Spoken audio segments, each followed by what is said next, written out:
And welcome to Self-Discovery, a daily journey with Vanessa. Welcome back where I've had my soul sisters that we are on a project, an anthology that is by, actually the leader is Cheryl Polote-Williamson, and I have three of my sisters on the line. We've had Yolanda to share, we've had Donna to share, and now we will have Regina Poole to share. She is a native of Cincinnati, Ohio, retired educator, married to Pastor Terrence Poole, mother of three beautiful children, and she currently resides in the Jacksonville, Florida area. Regina, welcome to the call. Welcome, welcome, welcome. Thank you, Ms. Vanessa. I'm glad to be here. I am glad you are here. I want to just get straight to the point here. And can you tell me, what does self-discovery mean to you? Transparency. Self-discovery absolutely means transparency. Too many times we take on the titles, the names, the positions, the characteristics that are put upon us. We oftentimes are the pastor's wife, the evangelist, the mom. It's so funny when I hear there goes T.J. and Morgan's mom. Like, I don't have a name, but we take on all those characteristics. And you know what I mean? We don't have names. We so-and-so's parents. But we don't know who we are, and that breeds conflict. That breeds conflict. Yeah. Wow. That's self-discovery is transparency. Amen. It's transparency. Amen. Yes, indeed. Yes. And how have you self-discovered along your journey? That's a loaded step, a loaded question, huh? Let's see. I've tripped, I've fallen, I've stumbled, I've fell over, I got back up, I've dusted my knees off, I've cried, I've gotten angry with God, I've stopped praying, and then I remembered my purpose. And I got on my face and said, not my will, but yours.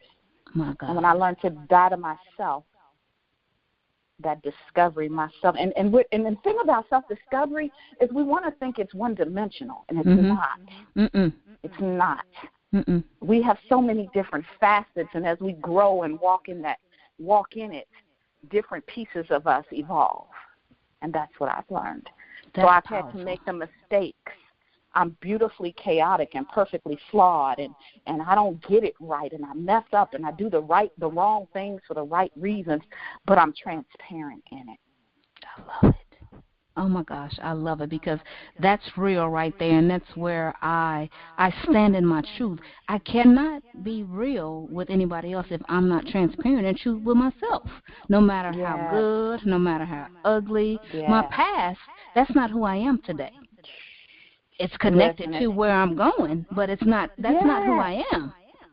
Absolutely. And I tell people, I had this habit of telling on myself before you can meet anybody on the street and tell on me. So I let people openly know, don't let my manner of speech fool you. I used to fight. I know. Look, I lay a different kind of hands now, but I used to have the mouth of a sailor. My grandmother used to call me a red mean girl. You'd be so pretty if you wasn't so mean. And so, I got issues. We all do. We all do. Because that sounds like me, sister. I promise you. That sounds just like me. Ooh, that sounds just like me. Makeup fool you. Don't let it fool you. Don't let it fool you. I know that's right. People will look at me and say, what problem do you have? If you only knew, if you just crack the book and not just look at the cover. I make this look easy, don't I? Right. I make it look easy. It's not hard. I mean, it's not easy being us, The anointed, the appointed, the called, much given is much required. It's not easy it's not. Being the call of God. No, and I almost want to say to people sometimes, how dare you talk about me? That's my transparency. When everything in my house was set out and I lost it all and we were completely broke and lived in a hotel, and you jealous of me? Are you crazy? Wow. Is it on me that much? Is my destiny that apparent to you that you act like this? So, yeah. I'm sorry, I digress. No. You hitting it on the head. that covetingness, people want the glory. They want to shine, but they don't want to be burnt. They want to shine like a diamond, but they don't want to be cut. They don't want the story behind that glory. Yeah, and it's not easy. It ain't easy. It's not easy. It ain't easy. It ain't easy. No, ma'am. Every time I hear somebody call my husband's name, they say Pastor Poole, I cringe.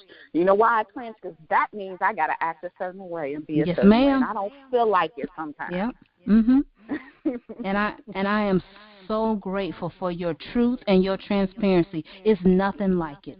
Nothing like it, because I don't always feel like praying, but I know what I got to do. I don't always feel like doing this or that the Lord says, but I got to be obedient. Absolutely. Yep. And that's just being real with myself. Absolutely. Wow, that's amazing. That is amazing. So tell me a little bit, Gina, about your chapter in Soul Source. Tell me what that's about. My chapter in Soul Source I've termed daddy issues. And I grew up with an incredibly brilliant and beautiful woman in the absence of my father. And as I got older, that father missing in your home creates things. And my chapter is about those times where it created those pains, and it was evident to me that piece was missing. It wasn't until I was 40 years old, maybe almost 10 years ago, that I came to a reckoning with that even though I always felt that there was nothing materialistically that I was missing in my life growing up, because I didn't miss anything materialistically, but there was an emotional aspect of me that a father provides for a daughter that was missing. And it ushered in all kinds of crazy 20-something issues that I had, trying to fill a void that could never be filled. How do you identify with yourself when you don't even know half of who you are? How do you make that? How does that make sense? How do you heal your soul and your heart from that type of break? Because we do real good at covering up.